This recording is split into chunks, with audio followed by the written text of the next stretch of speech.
എല്ലാവർക്കും സ്വാഗതം. പ്രശസ്ത സാഹിത്യകാരനായ തുളസിയുടെ ഒരു ചെറുകഥയാണ് ഇന്നത്തെ വീഡിയോയിൽ. കഥ കൊച്ചുതാണുവിൻ്റെ പുഴ. അദ്ദേഹം 1941 കൊല്ലം ജില്ലയിലെ കരിങ്ങന്നൂരിലാണ് ജനിച്ചത്. പ്രാഥമിക വിദ്യാഭ്യാസത്തിന് ശേഷം കൊല്ലം SN കോളേജിലും തൃശൂർ കേരളവർമ്മ കോളേജിലും വിദ്യാഭ്യാസം നേടി. ലക്ഷദ്വീപിൽ ഫാർമസിസ്റ്റായും SPSCESൽ പബ്ലിക്കേഷൻ അസിസ്റ്റൻ്റായും ജോലി ചെയ്തു. കലാലയത്തിൻ്റെ പത്രാധിപത്യം വഹിച്ചിരുന്നു. 1991 അന്തരിച്ചു. 29 നോവലുകളും 2 നോവലേറ്റുകളും ചെറുകഥകളും രചിച്ചിട്ടുണ്ട്. നമുക്ക് കഥയിലേക്ക് കടക്കാം. ഞങ്ങളുടെ ഗ്രാമത്തിൻ്റെ ഹൃദയത്തെ കീറിമുറിച്ചുകൊണ്ട് ഒഴുകുന്ന പുഴയ്ക്ക് ഭൂമിശാസ്ത്രത്തിൽ നല്ലൊരു പേരുണ്ട്. പക്ഷേ ആ പേരുമാറ്റി പുഴയ്ക്ക് പുതിയൊരു പേരാണ് ഗ്രാമത്തിൽ വസിക്കുന്നവർ ഇപ്പോൾ വിളിക്കുന്നത്. അതിന് കാരണക്കാരൻ കൊച്ചുതാണു എന്ന വൃദ്ധനാണെന്ന് പറഞ്ഞാൽ വിശ്വസിക്കാൻ തോന്നുന്നുണ്ടോ? കടവിനോട് തൊട്ട കുന്നിൻ ചെരുവിലെ പുറമ്പോക്കിലാണ് കൊച്ചുതാണുവിൻ്റെ 6 കാലുള്ള കുടിൽ. 3-4 കലങ്ങളും ഒരു അലുമിനിയ പ്ലേറ്റും ഒരു തഴപ്പായയുമാണ് കൊച്ചുതാണു ഒഴിച്ചാൽ അവിടെയുള്ളത്. മുമ്പെങ്ങോ കൊച്ചുതാണു വിവാഹം കഴിച്ചെന്നാണ് കേൾവി. കുട്ടികളൊന്നും ഉണ്ടാവാതെ ഭാര്യ 2 കൊല്ലത്തോളം കൂടെ താമസിച്ചെന്നും ഒരു നാൾ അയൽപക്കത്തെ പപ്പടക്കാരൻ്റെ വീട്ടിൽ ഉഴുന്നിടിക്കാൻ നിന്ന ഒരു യുവാവിനോടൊപ്പം ഒളിച്ചോടിപ്പോയെന്നും പഴമക്കാർ പറയുന്നു. അതിനുശേഷമാണ് ഭാര്യ വീട്ടിലെ താമസം മതിയാക്കി പുഴവക്കത്തെ പുറമ്പോക്കിൽ കൊച്ചുതാണു അഭയം തേടിയത്. ആരും നിയമിച്ചിട്ടില്ലെങ്കിലും കൊച്ചുതാണു പുഴക്കടവിൻ്റെ സൂക്ഷിപ്പുകാരനായി മാറി. പാടത്തെ പണി കഴിഞ്ഞ് കടവിൽ കുളിക്കാനിറങ്ങുന്നവർ ചിലപ്പോൾ ഒരു മൺവെട്ടി വെച്ചു മറന്നെന്നിരിക്കും. വീട്ടമ്മമാരാരെങ്കിലും കുളിക്കാൻ വരുമ്പോൾ തുണി അലക്കി വിരിച്ചതിൽ ചിലത് എടുക്കാൻ വിട്ടുപോയെന്നിരിക്കും. കൊച്ചുതാണു അവയെല്ലാം പെറുക്കി കുടിലിൽ സൂക്ഷിച്ച് യഥാസമയം ഉടമസ്ഥരെ ഏൽപ്പിക്കും.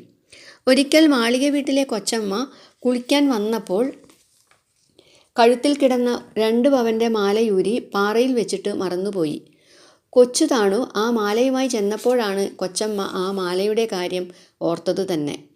ആ സംഭവത്തിന് ശേഷം ഒരു സ്ത്രീ അയൽപക്കക്കാരിയെ വിളിച്ചു ചോദിച്ചത് ഇങ്ങനെയാണ്: "എടി, നീ ഈ കൊച്ചുതാണുവിൻ്റെ പുഴയിൽ കുളിക്കാൻ വരുന്നോ? കാലാകാലങ്ങളിൽ പറമ്പ് കിളയ്ക്കുക, പാടം ഉഴുകുക, കട്ട ചൂളയിലേക്ക് മണ്ണ് കുഴച്ചു കൊടുക്കുക, വേലി കെട്ടുക, ഇങ്ങനെ പല പണികൾ ഗ്രാമത്തിലുണ്ട്. പക്ഷേ കൊച്ചുതാണുവിന് ശാരീരിക അധ്വാനത്തിനൊന്നും കഴിവില്ല. ഒരു പണിയും അറിഞ്ഞുകൂടെന്ന് പറയുന്നതായിരിക്കും ശരി." ഇടവപ്പാതിയിലാണ് കൊച്ചുതാണു സകല പ്രതീക്ഷകളും അർപ്പിച്ചിരിക്കുന്നത്.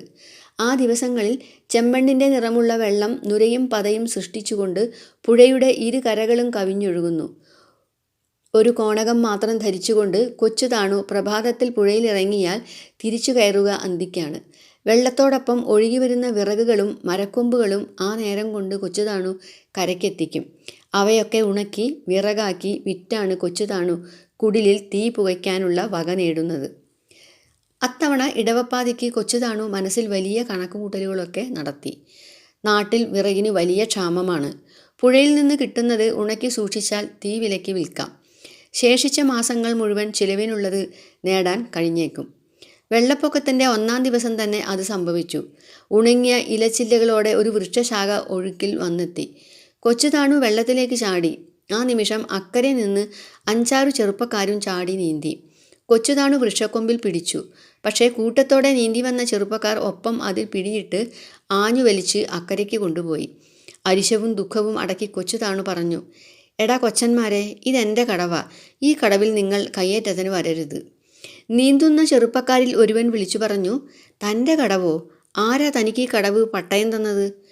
ആ ദിവസം എത്ര ശ്രമിച്ചിട്ടും കൊച്ചുതാണുവിന് ഒരു കഷ്ണം വിറകോ ഒരു വൃക്ഷക്കൊമ്പോ നേടാനായില്ല. നേരം ഇരുണ്ടു. ഇരുൾ പുഴവെള്ളത്തിനു മേൽ പടർന്നു. ദേഹം തണുത്തു വിറച്ചിട്ടും അരയോളം വെള്ളത്തിൽ നിന്ന് കരയിലേക്ക് കയറാൻ തോന്നിയില്ല. കണ്ണുകളുടെ കാഴ്ചക്കുറവും ഇരുളും കൊണ്ട് ഒഴുകി വരുന്നതൊന്നും കൊച്ചുതാണുവിന് കാണാനാവുന്നില്ല. എന്നിട്ടും പുഴയിൽ തന്നെ നിന്നു. വെള്ളപ്പൊക്കം അധിക ദിവസം നീണ്ടു നിൽക്കില്ല. ചെറുപ്പക്കാർ നാളെയും വിറക് പിടിക്കാൻ വന്നാൽ? തിരിച്ചു കുടിലിൽ ചെന്ന് തഴപ്പായിൽ കിടന്നപ്പോഴും തലയ്ക്കകത്ത് ആ ചിന്ത നിറഞ്ഞു നിന്നു. തുടർന്നുള്ള ദിവസങ്ങളിലും എന്തിനും തയ്യാറായി ആ യുവാക്കൾ പ്രത്യക്ഷപ്പെട്ടു. കൊച്ചുതാണുവിൻ്റെ പ്രതിഷേധമൊന്നും അവർ വിലവെച്ചതേയില്ല. വലിയ വലിയ വിറക് കഷ്ണങ്ങൾ അവർ പിടിച്ചെടുത്ത് അക്കരയ്ക്ക് കൊണ്ടുപോകുന്നത് നിസ്സഹായതയോടും രോഷത്തോടും കൊച്ചുതാണു നോക്കി നിന്നു. ഒഴുക്കിനെ മുറിച്ച് നീന്തിച്ചെന്ന് ആദ്യം വിറയിൽ പിടികൂടുന്ന കാര്യത്തിൽ എപ്പോഴും ചെറുപ്പക്കാരാണ് വിജയിച്ചത്. 7-ാം ദിവസം മലയിൽ നിന്ന് പുഴയിലൂടെയുള്ള വെള്ളത്തിൻ്റെ വരവും നിലച്ചു. ഉറക്കമില്ലാത്ത ഒരു രാത്രിയായിരുന്നു കൊച്ചുതാണുവിനെ സംബന്ധിച്ചിടത്തോളം അന്നത്തേത്. സാധാരണ ഒരു ഇടവപ്പാതിക്ക് ഒരു ചായ്പും കുടിലിൻ്റെ പകുതിയും വിറകുകൊള്ളികളും തടിക്കഷ്ണങ്ങളും കൊണ്ട് നിറയുക പതിവാണ്. ഇത്തവണ അവിടമൊക്കെ ശൂന്യമാണ്. ഉറക്കം വരാത്തതുകൊണ്ട് പുലർച്ചയിൽ വളരെ നേരത്തെ എണീറ്റു. പുഴക്കടവിലേക്ക് ചെന്നു. വെള്ളം വളരെ കുറഞ്ഞിരിക്കുന്നു. കോപത്തോടെ കുറേ നിമിഷങ്ങൾ കൊച്ചുതാണു പുഴയെ നോക്കി നിന്നു. പിന്നെ യാതൊരു ലക്ഷ്യവുമില്ലാതെ പുഴക്കരയിലൂടെ നടന്നു.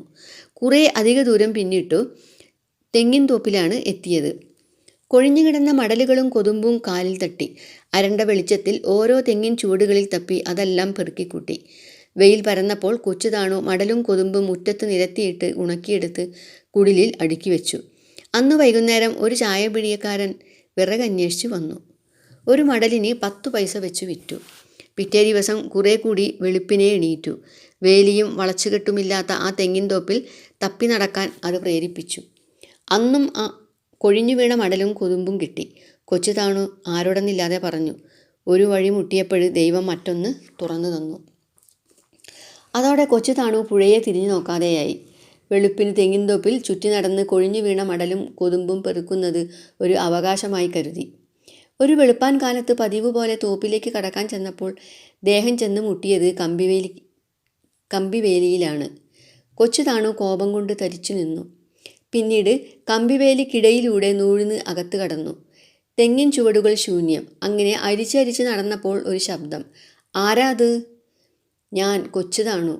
എങ്കിൽ ഞാൻ ഇതിൻ്റെ സൂക്ഷിപ്പുകാരനാ. മടലും കൊതുമ്പും പെറുക്കാൻ മേലിൽ വരരുത്. ഈ പറമ്പ് വാങ്ങിയ പേർഷ്യക്കാരൻ എന്നെയാ ഏൽപ്പിച്ചിരിക്കുന്നത്. ഇരുട്ടുകയറിയ കണ്ണുകളോടെ കൊച്ചുതാണു തിരിച്ചു നടന്നു. തെങ്ങിൻ തോപ്പ് വിലയ്ക്ക് വാങ്ങി കമ്പുവേലിയുമിട്ട് സൂക്ഷിപ്പുകാരനെ ഏൽപ്പിച്ച പേർഷ്യക്കാരനെ മനസ്സാ ശപിച്ചു. പിറ്റേന്ന് കൊച്ചുതാണു കുടിലിന് പുറത്തിറങ്ങിയില്ല. വിറക് വാങ്ങാൻ വന്നവർക്ക് അവസാനമായി ഉണക്കി സൂക്ഷിച്ചിരുന്ന മടലും കൊതുമ്പും വിറ്റു. അങ്ങനെ ആ ദിവസം കുടിലിൽ തീ പുകഞ്ഞു. പുലരുന്ന പകൽ പട്ടിണി തുറച്ചു നോക്കുമെന്നുള്ളതുകൊണ്ട് കൊച്ചുതാണു 7:30 വെളുപ്പിന് എഴുന്നേറ്റു. കാലുകൾ കമ്പിവേലി കെട്ടിയ തെങ്ങിൻ തോപ്പിന് നേരെ നീങ്ങി. ഇരുളിൽ വേലി നൂഴ്ന്നു കയറിയപ്പോൾ മുതുകിലെവിടെയോ ഒരു മുള്ളു തറച്ചു. അതിൻ്റെ വേദന വിഗണിച്ച് മുന്നോട്ട് നീങ്ങി. തെങ്ങിൻ ചുവടുകളിൽ പരതി. അവിടം ശൂന്യം. സൂക്ഷിപ്പുകാരൻ മടലും കൊതുമ്പും പെറുക്കിക്കഴിഞ്ഞിരുന്നു. കൊച്ചുതാണു ഉടുമുണ്ട് അഴിച്ചുവെച്ച് ഒരു തൈത്തെങ്ങിൽ വലിഞ്ഞു കയറി. രണ്ടാമത്തെ തെങ്ങിലും കയറി തിരിച്ചു ചുവട്ടിലെത്തിയപ്പോൾ ഒരു ബലിഷ്ഠമായ ഹസ്തം കൊച്ചുതാണുവിൻ്റെ ദേഹത്ത് പതിച്ചു. തുടർന്ന് ഒരു ടോർച്ചിൻ്റെ പ്രകാശം ഇരുളിനെ കീറിമുറിച്ചു. ഓടരുത്, നിൽക്കവിടെ. സൂക്ഷിപ്പുകാരൻ്റെ കർക്കശ സ്വരം. നീ തെങ്ങിൽ കയറിയത് തേങ്ങ മോഷ്ടിക്കാനല്ലേ? കൊച്ചുതാണു പറഞ്ഞു. അല്ല, കൊതുമ്പും മടലും അടർത്തിയിടാനാ. ദാ തെങ്ങിൻ ചുവടുകളിൽ നോക്കിയേ, ഒരൊറ്റ തേങ്ങ പിരിച്ചിട്ടില്ല. സൂക്ഷിപ്പുകാരൻ പിടിച്ച് മുറുക്കിക്കൊണ്ട് ടോർച്ച് 2 തെങ്ങിൻ ചുവടുകളിലേക്കും പായിച്ചു. 2-3 മടലും കൊതുമ്പും മാത്രം. പക്ഷേ സൂക്ഷിപ്പുകാരൻ പറഞ്ഞു, കള്ളൻ, മോഷ്ടിക്കാൻ പറ്റിയ തേങ്ങയില്ലാത്തത് കൊണ്ട് പിരിച്ചില്ല. നടക്ക്, നിന്നെ പോലീസിൽ ഏൽപ്പിച്ചിട്ടേ ഇനി കാര്യമുള്ളൂ. കൊച്ചുതാണു പുലർച്ചയോടെ പോലീസ് സ്റ്റേഷനിലായി. ഭൂമിശാസ്ത്രത്തിൽ നല്ലൊരു പേരുള്ള ഞങ്ങളുടെ പ്രിയപ്പെട്ട പുഴ അന്നു മുതൽ അറിയപ്പെടുന്നത് ഇങ്ങനെയാണ്, കള്ളപ്പുഴ. ഇതോടെ ഇന്നത്തെ വീഡിയോ അവസാനിച്ചു. നന്ദി, നമസ്കാരം.